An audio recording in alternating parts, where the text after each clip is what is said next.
Have you ever moved into a new house and felt like something wasn't quite right? Maybe it's the way the floor plan doesn't add up, or how the walls sound hollow when you knock on them. Maybe it's the feeling that the space you call home was once used for something else, something that was never meant to be found. Tonight, you'll hear 4 terrifying stories about people who discovered their new homes weren't what they seemed. Hidden rooms, strange noises in the night, forgotten belongings left behind, and neighbors who might not be who they say they are. These are the scary new house horror stories that will make you look at your own walls a little differently. Don't forget to like this video, subscribe, and hit the bell icon for more true scary stories every day.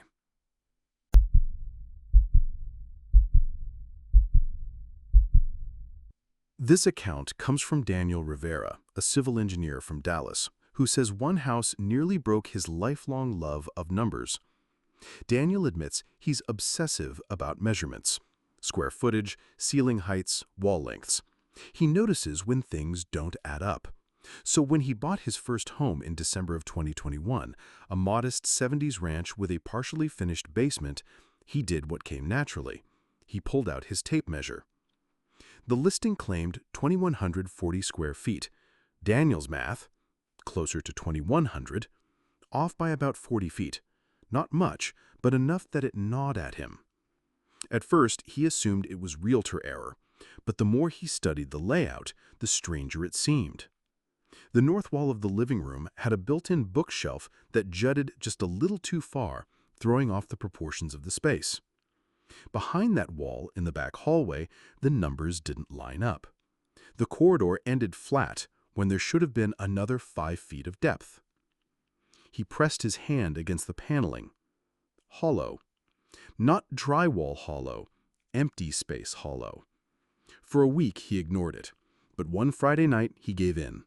He removed the bottom shelf of the built-in, exposing faint seams in the wall behind it. Not cracks, not age, seams. Someone had cut and replastered, carefully concealing something. When he pried gently at the wall, the paneling groaned and gave way. Behind it was a narrow, windowless room. Bare drywall, a dangling light fixture with exposed wires. No furniture, no dust, no cobwebs, just a faint chemical scent, sharp like rubbing alcohol. And bolted into the ceiling joists, a single bracket, the kind used to mount a camera. Daniel felt his scalp prickle. This wasn't leftover renovation. Someone had deliberately built a hidden space for watching. He called the realtor. She checked her file. The last owner had been a contractor who kept to himself, sold the property after only 2 years. Nothing illegal flagged, nothing suspicious on paper. But Daniel couldn't stop wondering, who builds a hidden surveillance room and then seals it away? A week later, he got his answer. Or, at least, the start of one. At 2 a.m., Daniel woke to the sound of a hinge settling. Then a floorboard creaked in the hallway. He grabbed the heavy mag light from his nightstand and crept barefoot into the living room. The bookshelf was ajar. Just an inch. Enough. Daniel backed straight out the front door and called the police from his driveway. They arrived quickly, swept the house, and found nothing. No forced entry, no intruder. The officers recommended new locks, better security. One suggested maybe the hidden room was used by a prior owner who rented out the house for short stays. We've seen it before, he said. But Daniel knew what he'd heard. The house was silent when he bought it. Empty. Clean. And yet something had moved that night. Something had opened that door. He sold the house within weeks, embarrassed but unwilling to stay. And to this day, he says he can't walk into a building without counting walls, without measuring. If the numbers don't add up, he needs to know why.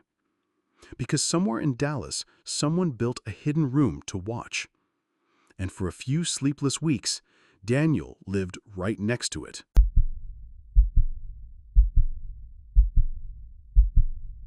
This account comes from Michael Tran, a software developer who swears his first home nearly broke his nerves.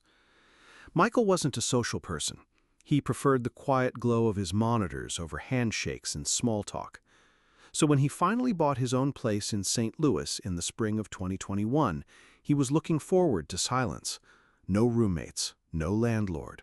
Just his work laptop, his servers humming in a corner, and a house he could finally call his own. It wasn't big, just a two-bedroom ranch built in the late 70s but recently renovated.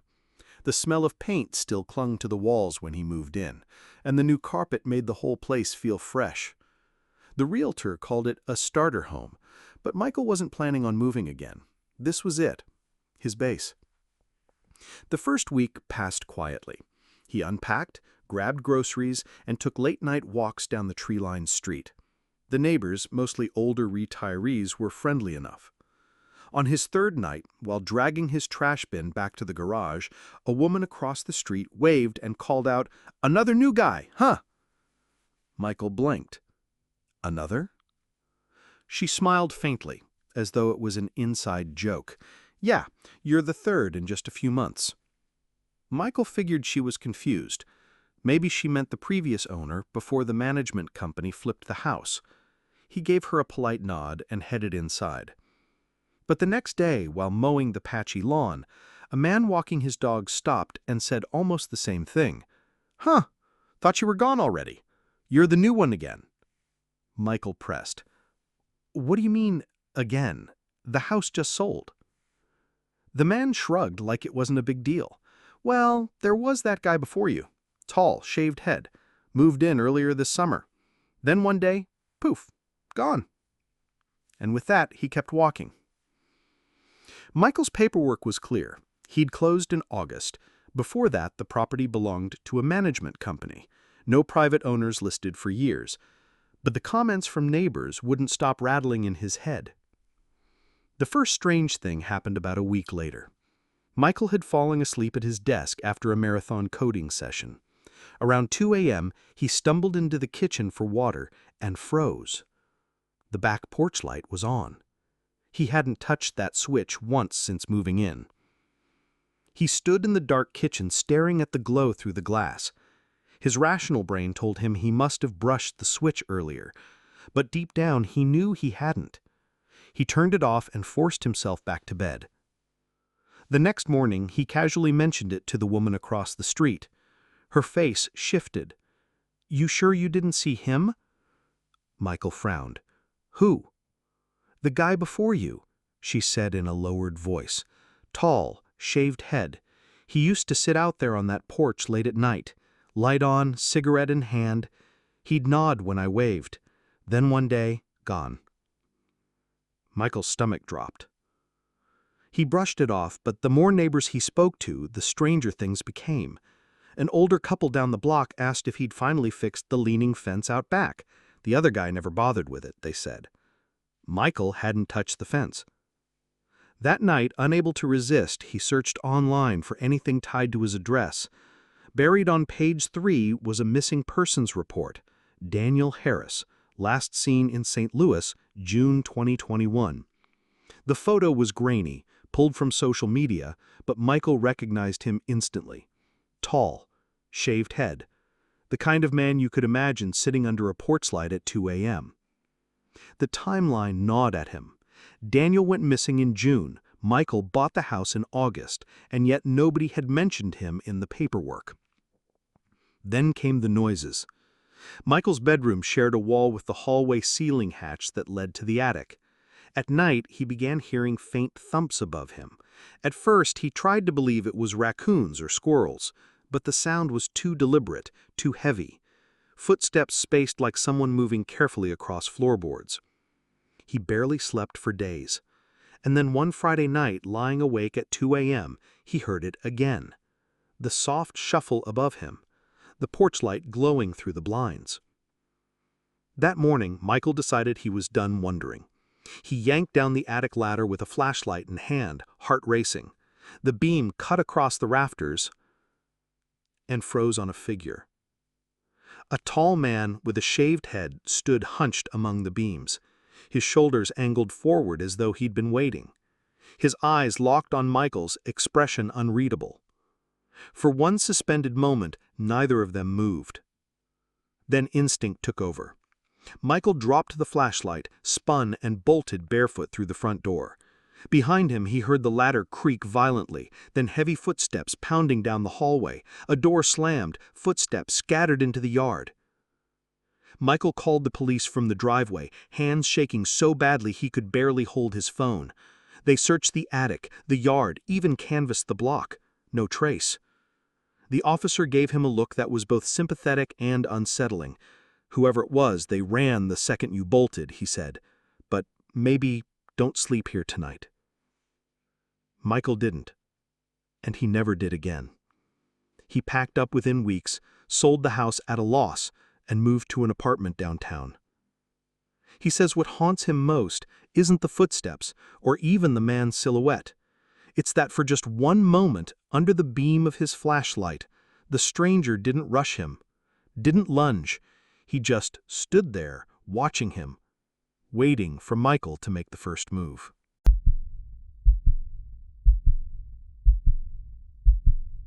This account comes from Olivia Martinez, an architect from Tucson, Arizona, who says her new house nearly destroyed her sense of safety.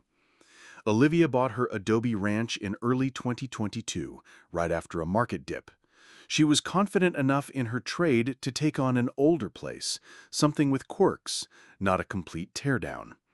The home was a single-story ranch, cozy, with thick adobe walls, and just enough charm to make her feel proud it was hers.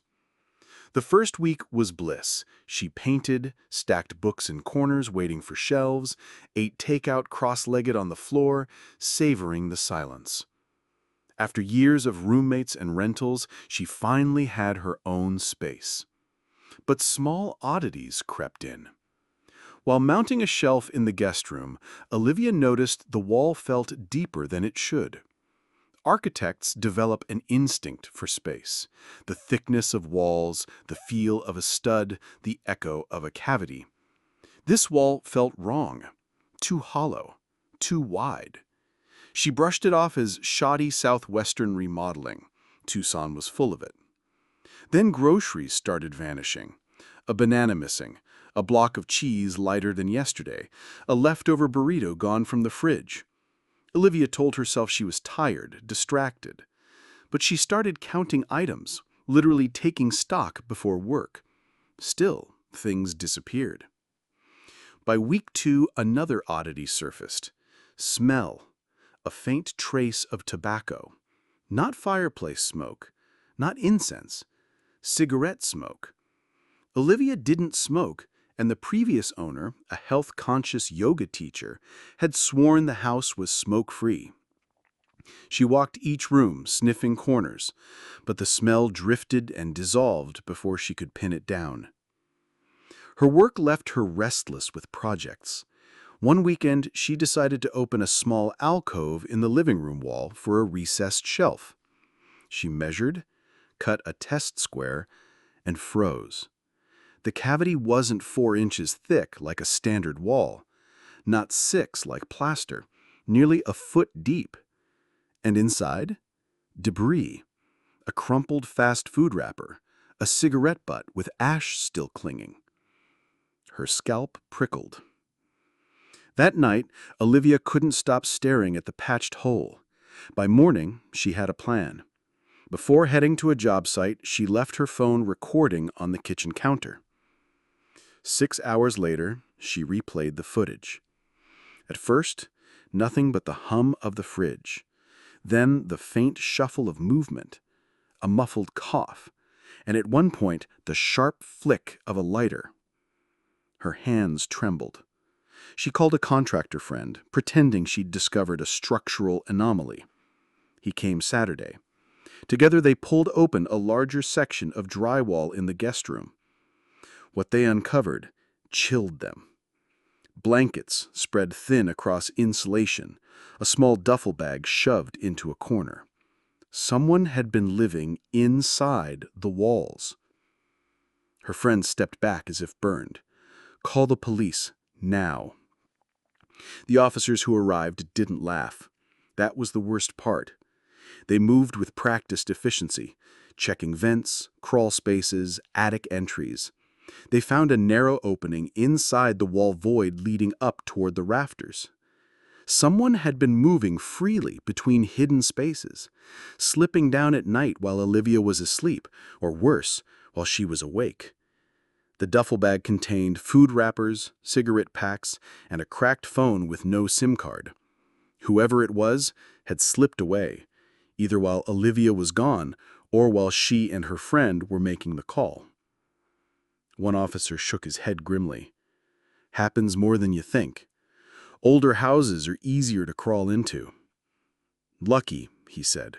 She was lucky to have found it. But Olivia didn't feel lucky.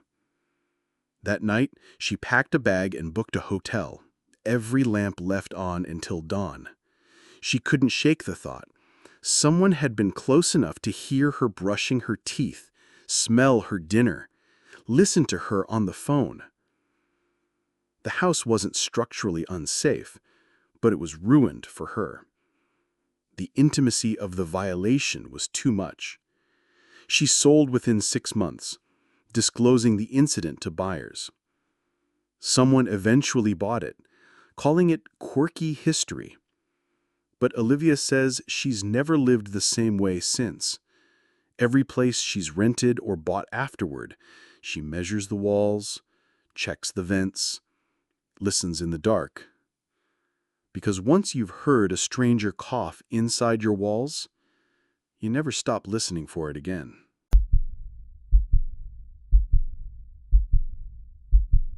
This account comes from Rachel Porter, a 29-year-old pediatric nurse in Milwaukee who thought buying her own house would finally mean peace and quiet.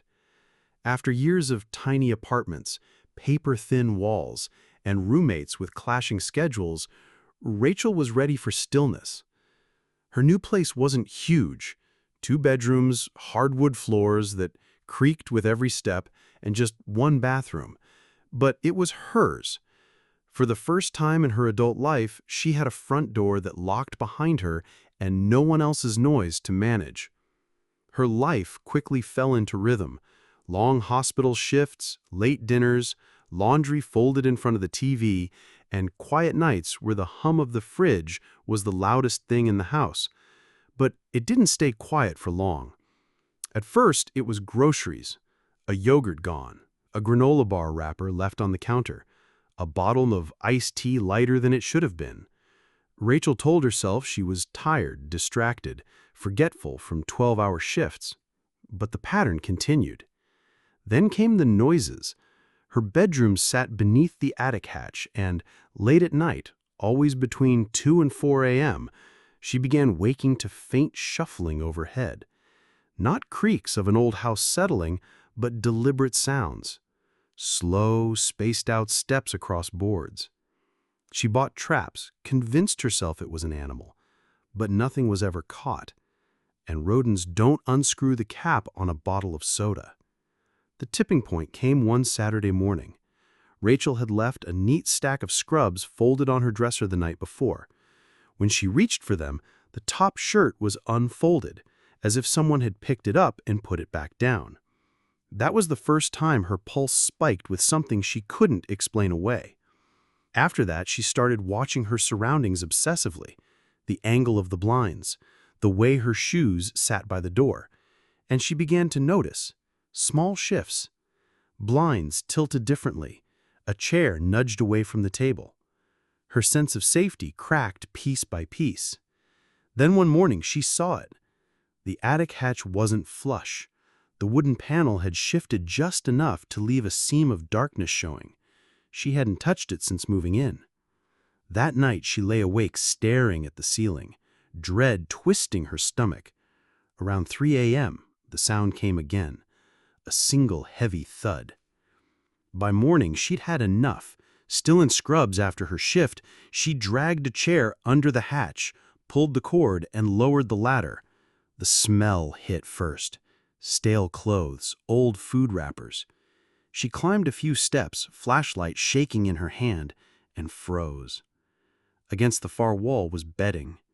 thin blankets, a camping lantern, empty granola wrappers, a backpack, and worst of all, the vent. From where she stood, Rachel could see straight down through the vent that opened above her bed. Someone had been lying there, watching her sleep.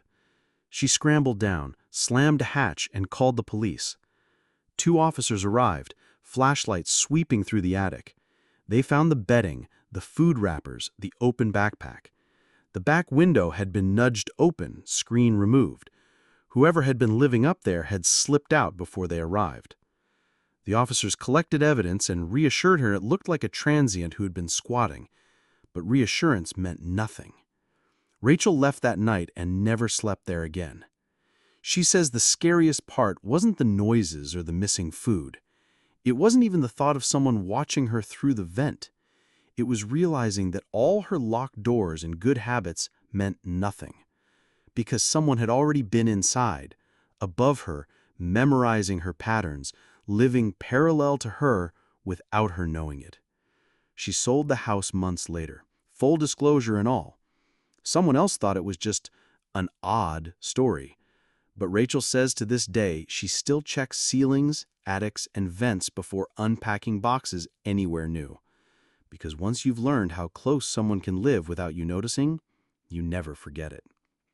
If this story gave you chills, remember, home isn't always safe.